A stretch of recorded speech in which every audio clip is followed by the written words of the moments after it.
Hello everyone, Charcoal here, and I'm back from hiatus with a revamped studio ready to have fun making videos again. This is going to be very different from my usual content. It's not Wings of Fire related at all, but you know what? I want to make this video, so I'm gonna make this video and nobody can stop me. So there. Anyway, one of the first things you need to know about me is... I like trains. And by far, my biggest train-related obsession as a kid was Thomas the Tank Engine.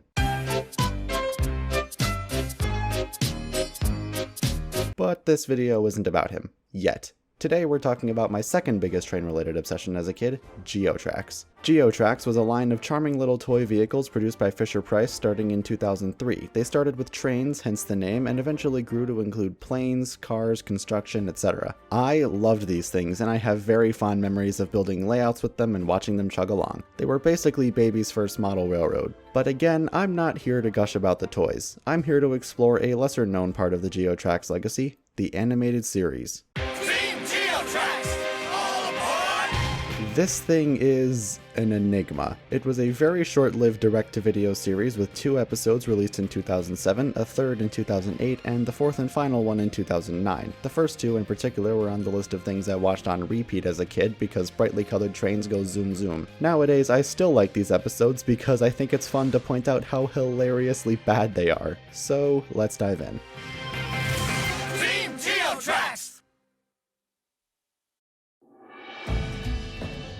Before I get into the individual episodes, I want to go over some more general things I noticed about the series. First of all, the animation. It's not bad, for the first 3 episodes at least. I'll talk about you later. Anyway, I'm a big fan of the stylized cel-shaded look, and especially for a direct-to-video series from the 2000s, it's surprisingly solid. Next, the voice acting. To my surprise, I actually recognized a lot of these actors. They're the kind of actors who are in basically every animated kids property, but I know most of them from Ninjago of all things. Ian James Corlett, Mark Oliver, Brent Miller, the list goes on. And the voices they put on here are pretty well done. I mean, there's a reason they're everywhere, right? They're talented people. This thing even shares a voice director with Ninjago, Michael Donovan. Who knew? So the animation was decent and the voice acting was good, but I did call these episodes bad for a reason. And that's the writing. The lazy, cliche, clearly the writers couldn't have given less of a shit if they tried kind of writing. The characters here don't feel like characters. They don't consider any ramifications of this semi-realistic world, and it's way too obvious that things are only happening because the plot demands it. Want some specific examples? Well, let's get into the episodes. So episode 1, New Train in Town, starts with us being introduced to Eric and his train Arrow as they arrive in Geotown, and immediately this raises a couple questions. Are these engines owned by the railroad or their drivers? It seems like the drivers own them, but that is really bizarre practice for a major rail line to be entirely run by privately owned engines. Also, does this whole thing only service one city? How big is Geotown to where it needs its own railroad dedicated to it? Also, Arrow talks because of course he does. And I would comment that nobody would ever build tracks like this, but that is actually accurate to the toys, so I won't hold it against them. Anyway, Arrow and Eric arrive at Grand Central Station, which is completely desolate in the middle of the day for some reason, and meet Bunsen and Goggles, the smart, sciencey ones. Bunsen? Get it? Like Bunsen burner? Eric proceeds to get in his train, move 3 feet, and immediately get out, and Bunsen shows him their dispatch center, aka the Master Map. After meeting a couple other teams that don't matter, Knight and Sir John teleport into the station despite clearly not being there only a minute prior. Never mind the fact Sir John is sitting there eating his breakfast in the middle of the platform, and naturally Eric starts fanboying and begs Sir John to race him. And it's at this point Knight displays another superpower besides teleportation. Knight!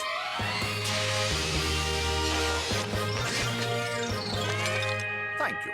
Making toast on command. Nice. Then Opie and his train Woohoo also suddenly teleport into the station. They are the token airheads of the fleet, and by the end of this you'll be wondering how Opie still has a job. He hears talk about a race and wants to join in because of course he does. We finished all our jobs and we're ready to roll. What's the race? It's not even noon and you already finished your work for the day? Seriously? So Eric ends up racing Opie instead of Sir John, and Opie proceeds to get completely lost. Also, did I forget to mention the engines can drive themselves? Because the engines can drive themselves. Why do they need engineers then if they can understand human speech and humans can understand them? Actually, that brings up another question. Why do Arrow and Goggles have special systems to let them speak English if humans can understand them anyway? This world makes no sense. And it's about to get even worse. Arrow and Eric come to a red signal. Why is it red? Because Bull and Bruno are sitting here with their cargo laid out all over the tracks in front of them. Why? and then he gives Eric some of the cargo even though he's probably not going where the cargo needs to go? Again, why? And as they approach the suspension bridge, they start to realize their load is too heavy, but Eric ignores the fact that Arrow is shaking violently and urges him to keep going, which leads to exactly what you'd expect.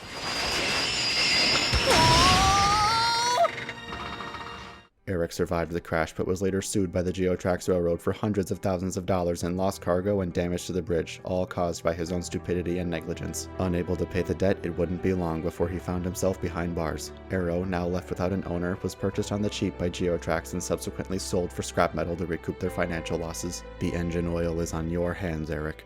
How does it feel? Or at least that's the ending we should have gotten. That's not actually what happened. Arrow is pulled to safety with absolutely zero damage, and I want to point out something else here. This shot right here. They can't even follow the rules of their own toy line they're trying to advertise here, and I have the toys to prove it. And what's worse is that it's inconsistent. Some scenes Arrow has this weird hinged loop coupler like he does here, and in other scenes in this same episode he has the correct peg coupler. And then Arrow and Eric abandon the mess they made to finish the race with Opie and are allowed to join the railroad. Okay, that episode was nonsensical garbage. Let's see how the Legend of Old Rust fares. This episode starts with Arrow and Eric helping Sheffield and Jenkins deliver some important cargo. This feels like a neat in-joke to the fact Sheffield doesn't come with a freight car, but it's probably just a lazy excuse to have our main characters be involved in the story. This is also our first time properly meeting Jenkins, and his personality is that he's classy and British, and that's literally it. So they pull up to the tunnel and... The ghost train needs cargo! Oh great, it's one of these stories. I will say though, I love Brutus's design, and Victor's voice actor clearly has a lot of fun voicing him. I laugh so hard my tummy aches.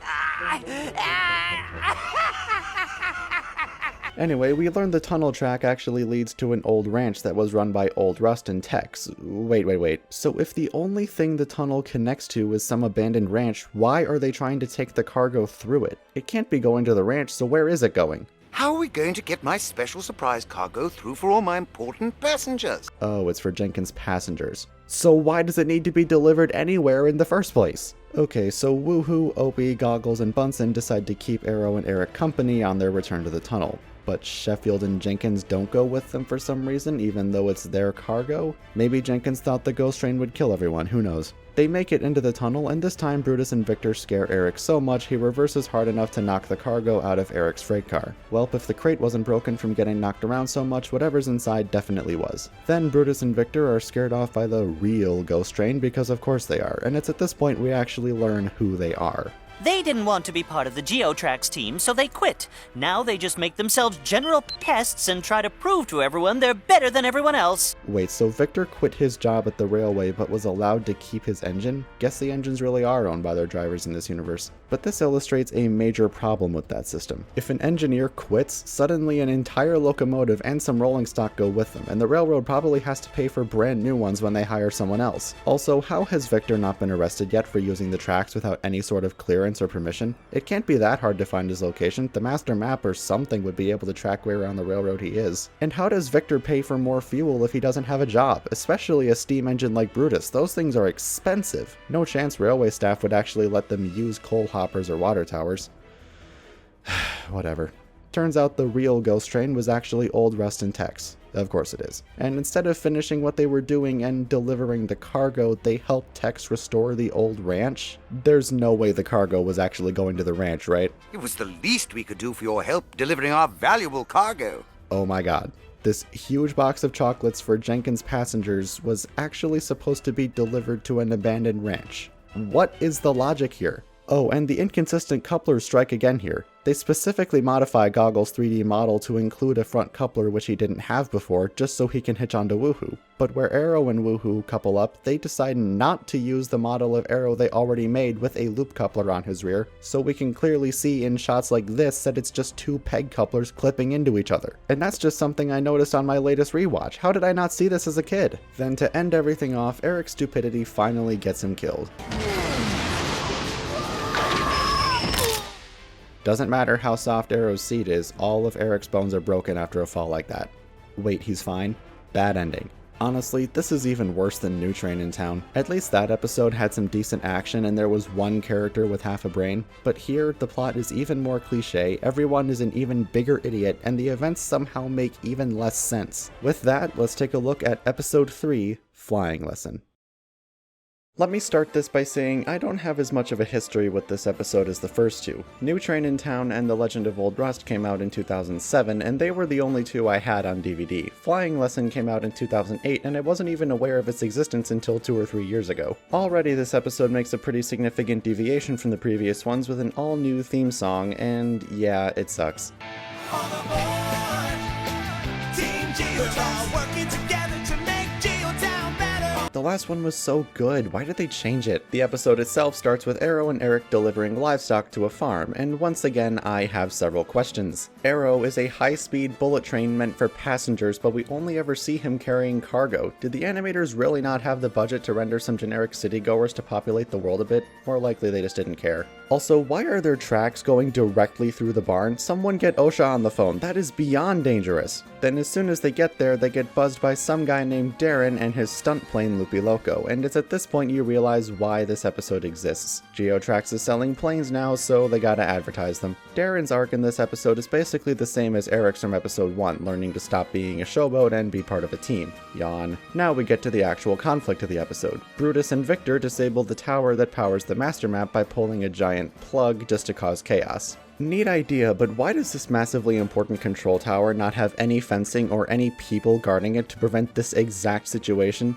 All the trains, planes, and cars in GeoTown have nothing to coordinate them. Wait, so the master map isn't just the railway's dispatch center, but air traffic control too? And cars? What, does it control traffic lights or something? And all of this is managed by Bunsen alone? That's a recipe for disaster. I'm surprised this doesn't happen more often. Eric wants to go up and plug the tower back in, but Brutus and Victor put a boulder on the track so trains can't get to it. God forbid Eric leave his engine behind for a few minutes and walk to the tower, so instead they tell Darren and Loopy Loco to fly up and land a plane on the mountain instead, because obviously that's way safer. They do it and almost die, and Darren plugs the cord back in, but now Loopy Loco is out of fuel because of course he is. To get rid of the boulder, they call in 4 engines. 4 engines with their cars still with them even though it's just more weight, and also Brutus was able to move it by himself earlier with no issue, so why do they suddenly need 4 engines now? 1 or 2 would have done the job just fine, and...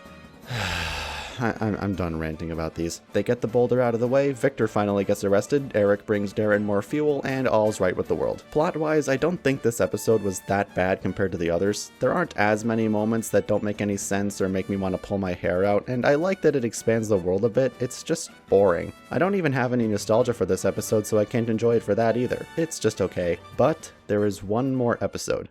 One awful episode that trumps all the others. Steamer and Samuel save the day.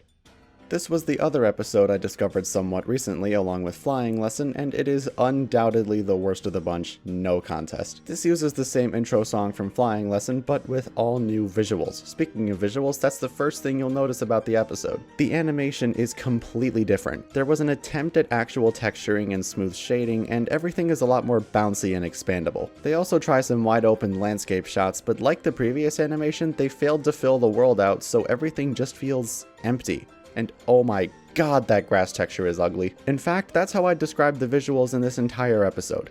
Ugly. The textures are awful, the movements are incredibly janky, and there are several instances of people clipping through stuff or floating around or various other errors. This was from 2009 and it looks like it belongs on the GameCube. Another thing to note is that this episode appears to be a reboot and pretty obviously takes place in a separate canon from the first 3. Goggles no longer talks, Arrow and Woohoo have new paint jobs for some reason, GeoPeak looks completely different and is now home to a lumber mill instead of the Master Map Tower, and several teams from the previous episodes have completely disappeared and been replaced by 3 new ones. Steamer and Samuel, who is the only person in this episode with a functioning brain, Ironface and Irving, who do absolutely nothing, seriously, why are they here? And Pumper, Peyton, and Paul. Pumper is literally just a crane with no personality and isn't even named in the episode, and Peyton and Paul speak exclusively in rhymes and it's stupid and I hate them. Oh, good! Look! More wood! Were the writers even trying here? Stupid question, I know, of course they weren't, but still. Okay, let's get into the actual plot. A new station is being built and Opie wants to help out, so he and Woohoo go out and take a bunch of ties from the track for wood.